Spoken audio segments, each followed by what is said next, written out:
Normal University.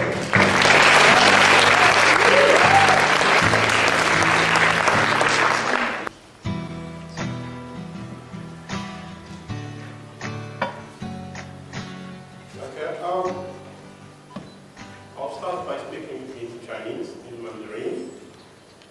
So bear with me if my accent is not very accurate. 大家下午好。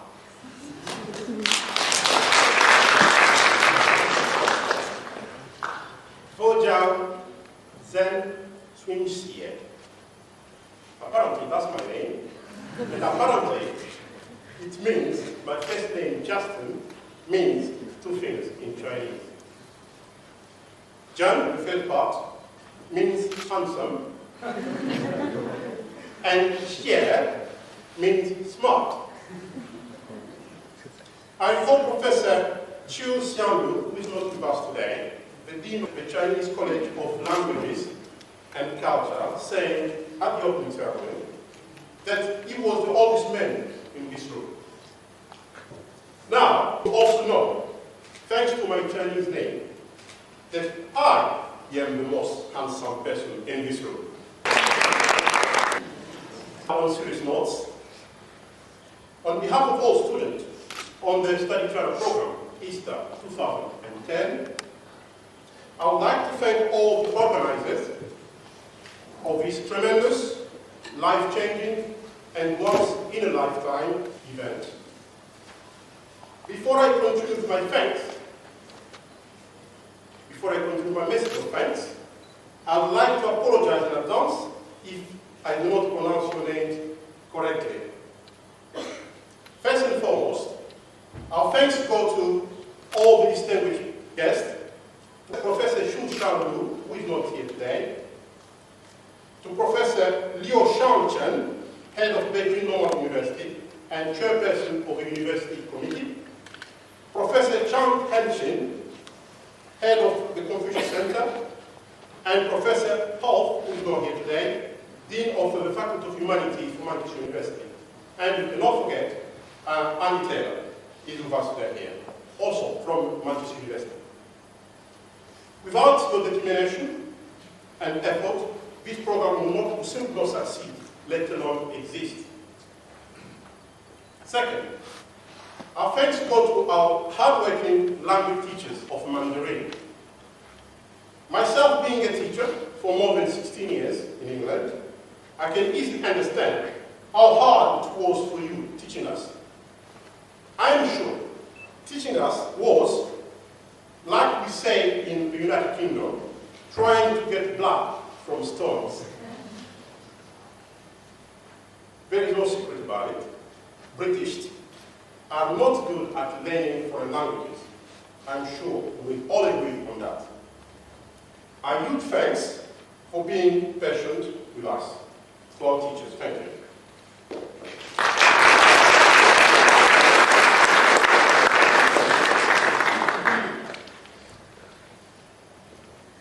You were all excellent teachers, and as the Brits again say, one will never forget the best teacher. So I'm here to say we are never going to forget you. Third, our sincere gratitude go to the student volunteers who had to combine their volunteering work with their studies. As students ourselves, we understand that this is not by no means an easy task.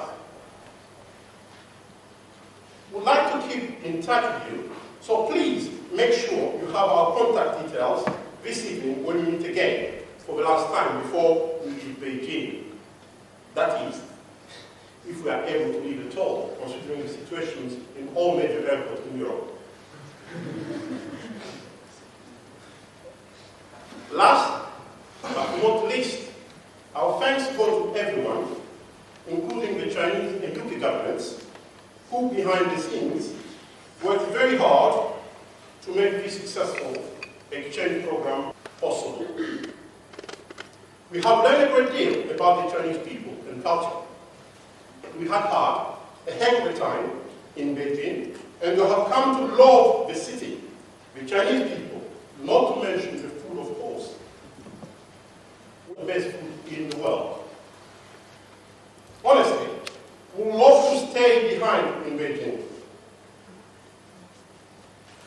We had good times visiting the Great Wall, Tiananmen Square, the Summer Palace, the Forbidden City, the Olympic Village, to name but a few breathtaking tourist sites in Beijing.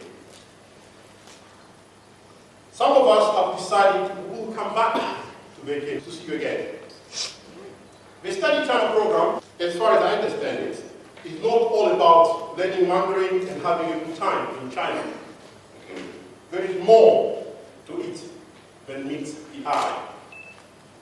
The Study China program, ultimate aim or objective is about fostering mutual understanding, respect and trust between people from the People's Republic of China and the United Kingdom. This type of change helps bring down barriers and remove fears between people, especially if this involves young people, the future of any nation. So it is in this context that we welcome the two scholarships that Beijing Normal University decided to offer to this cohort of the Study China program. We thank you for that. To close my speech, I would like to share a story I came across last night. But before that, I would like to tell you what struck me when I landed at Beijing Airport.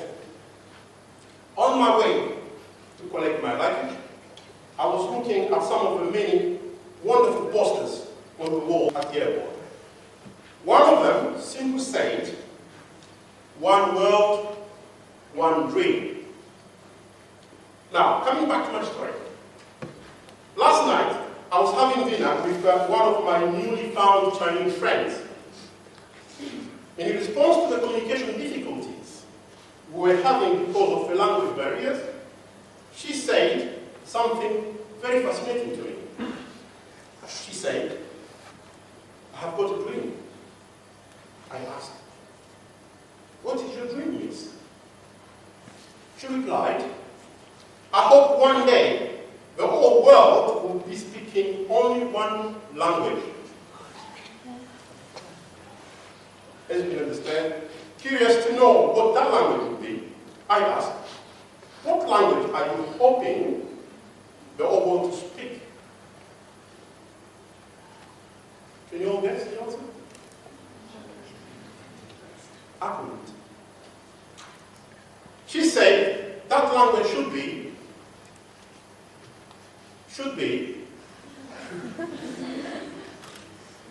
of course, Mandarin. Think of it. She was right. We just need to look at the size of the population in the People's Republic of China to agree with the lovely lady. Now, dear peers, can you see how lucky we are to be here in China studying Mandarin? My message to you all today is go home to the United Kingdom and continue studying Mandarin. It will definitely stand you in good stead. Thank you.